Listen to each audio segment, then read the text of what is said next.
बिस्मिल्लाहिर्रहमानिर्रहीम। अस्सलामु अलैकुम वरहमतुल्लाहि वबरकातुहू। अपनी बच्चियों के लिए और बच्चों के लिए ये दुआएं और दुरूद शरीफ आपने ज़रूर पढ़ना है। मैं 3 दुरूद शरीफ और एक दुआ आपको पढ़ना सिखाऊंगा। आपने इस पर अमल करना है और अपने बच्चों के लिए दुआ करनी है। अल्लाह ताला ज़रूर कबूल फरमाएगा। 7 मरतबा हर नमाज के बाद अल्लाहुम्मा सल्ली अला सय्यिदिना व मौलाना मुहम्मद पढ़ें। अल्लाहुम्मा सल्ली अला सय्यिदिना व मौलाना मुहम्मद रब्बना हब लना मिन अज़वाजिना व ज़ुर्रिय्यातिना कुर्रता अयुनि वजअलना लिलमुत्तकीना इमामा पढ़ें। रब्बना हब लना मिन अज़वाजिना व ज़ुर्रिय्यातिना कुर्रता अयुनि वजअलना लिलमुत्तकीना इमामा। 7 मरतबा ये पढ़ें।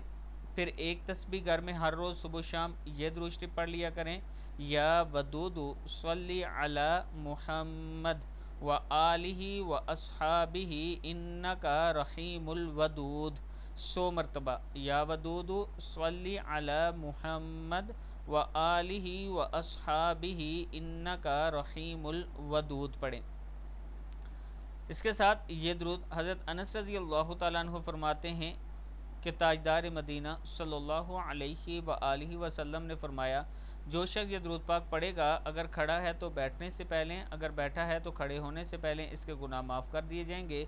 दुरूद शरीफ ये है, अल्लाहुम्मा सल्ली अला सय्यिदिना मुहम्मद व अला आलिहि वसल्लिम। अल्लाहुम्मा सल्ली अला सय्यिदिना मुहम्मद व अला आलिहि वसल्लिम। सदक़ल्लाहुल अज़ीम। वीडियो को आपने आगे ज़रूर शेयर करना है और अगर आप ऑनलाइन कुरान पाक पढ़ना चाहते हैं तो ये मेरा व्हाट्सअप नंबर है, आप मुझसे ज़रूर रब्ता करें।